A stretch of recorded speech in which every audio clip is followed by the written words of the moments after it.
தமிழக காவல்துறை தலைவர்களிடத்திலே மனு வழங்கியிருக்கிறோம். தொடர்ந்து அதிமுக மேல இருக்கிற அவங்க தலைமை மேல இருக்கிற அதிருப்தியால தான் வெளியில வராங்க. தவறான தகவலை சொல்லிக் கொண்டிருக்கிறார்கள். இந்த இயக்கத்தில் இருக்கின்ற அனைத்து இந்திய அண்ணா திராவிட முன்னேற்ற கழகத்துடைய நிர்வாகிகள் தொண்டர்கள் யாரும் செல்லவில்லை.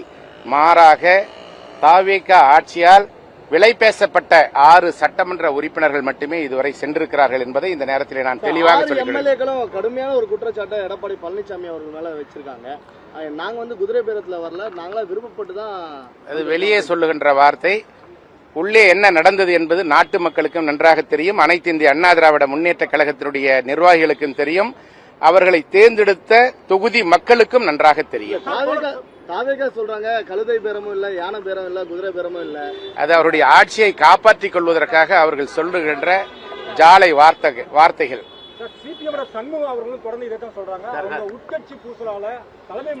அனைத்து இந்திய அண்ணா திராவிட முன்னேற்ற கழகத்தில் எந்த விதமான உட்கட்சி பூசலும் இல்லை.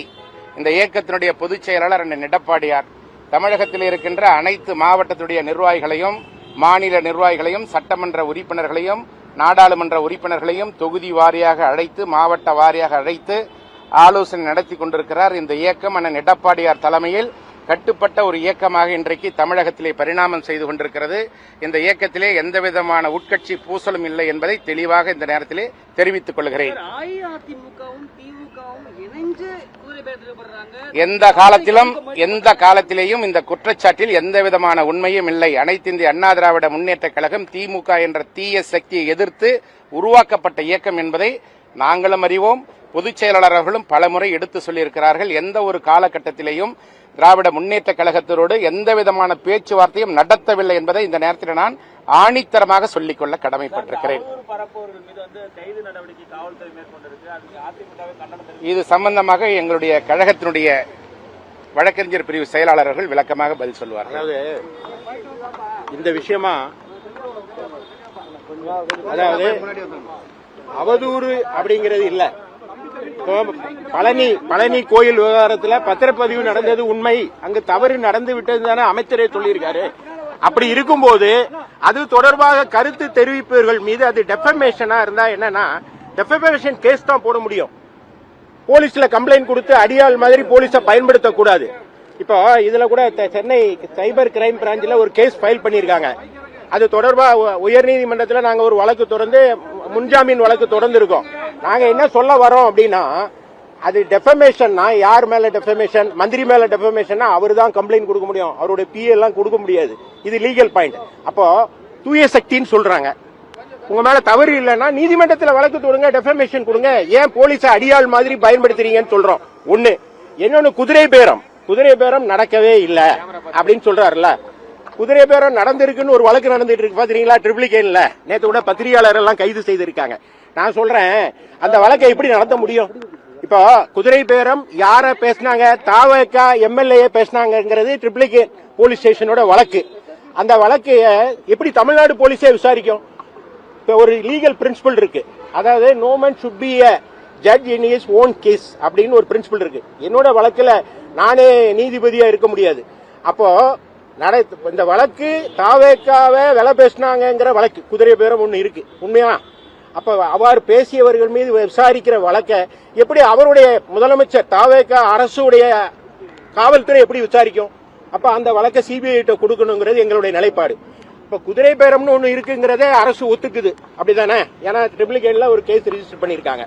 அப்போ குதிரை பேரத்தை திமுக செஞ்சான்னா தாவேக்கா செஞ்சான்னா தவறுதான். இப்போ நாங்க கொடுத்து கம்ப்ளைண்ட் கொடுத்து 30ஆம் தேதி கொடுத்து 5வது மாசம் மே மாசம் 30ஆம் தேதி கொடுத்து எத்தனை நாள் ஆச்சு? ஆனா இதுவரை அதுல கிணத்துல போட்ட கல்லு மாதிரி அந்த வழக்கு இருக்கு.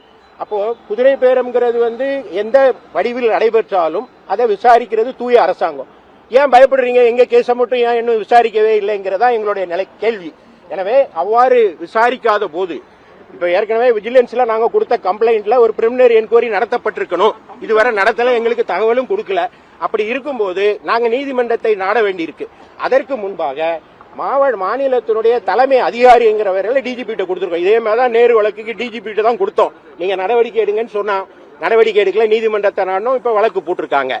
அதே போல இதுல யார் குற்றவாளினா முதலமைச்சர் விஜய் தான் குற்றவாளி. ஏன்னா அவர் தான் ஏடிஎம்கே எம்எல்ஏக்கள் குழுமி இருந்த ஒரு இடத்திற்கு போனார். அவர் போனது சஸ்பீஷியஸ் முறையில இருக்கு.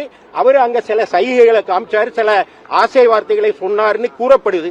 இதெல்லாம் யார் விசாரிக்கணும்னா விஜிலன்ஸ் ஆன்டி கரப்ஷன் விசாரிக்கணும். அங்க இருக்கிற சிசிடிவி கேமராவை ஆய்வு பண்ணணும். அங்க இருக்கிற வந்துட்டு அவங்களுடைய போன்கள் எல்லாம் ஆய்வு பண்ணணும். அது மட்டும் இல்லாம முதலமைச்சருடைய பட்டினப்பாக்கம் இல்லத்துக்கு ஒரு மர்ம நபர் முகத்துல துண்டை போட்டுட்டு போனாருன்னு நம்ம பார்த்தோம்ல, அதெல்லாம் விசாரிக்கணும். ஏன்னா தூய சக்தினா எல்லாம் வெளிப்படையா எல்லாத்தையும் சொல்லுங்க, தமிழ்நாட்டு மக்களுக்கு சொல்லுங்கிறதா எங்களுடைய என்ன விரும்புது சார்? நியாயமான விசாரணை நடைபெறணும். குதிரை பேரத்தில் திமுக தாவகன்னு போய் பார்க்காம தூய சக்தியான ஆட்சி தாவக மேல குற்றச்சாட்டு இருந்தா அந்த குற்றச்சாட்டை விசாரணையை எடுத்துக்கணும். இன்னும் அது தூய சக்தினா அவங்க அந்த விசாரணை சிபிஐ. கவர்னரை பார்த்து கொடுத்தீங்கல்ல, என்ன ரிப்ளை வந்திருக்கு உங்களுக்கு? கவர்னரை பார்த்து கொடுத்தீங்க, தொடர்ந்து அதிமுக இல்ல கவர்னர் எங்களுக்கு ரிப்ளை வராது. கவர்னர் வந்து அதாவது அமைச்சரவையில கேள்வி கேட்டிருப்பாரு, அதிகாரிகள்ட்ட கேள்வி கேட்டிருப்பாரு. இந்த கேள்வியை தமிழக அரசிடம் கவர்னர்கிட்ட நீங்க கேட்கணும்.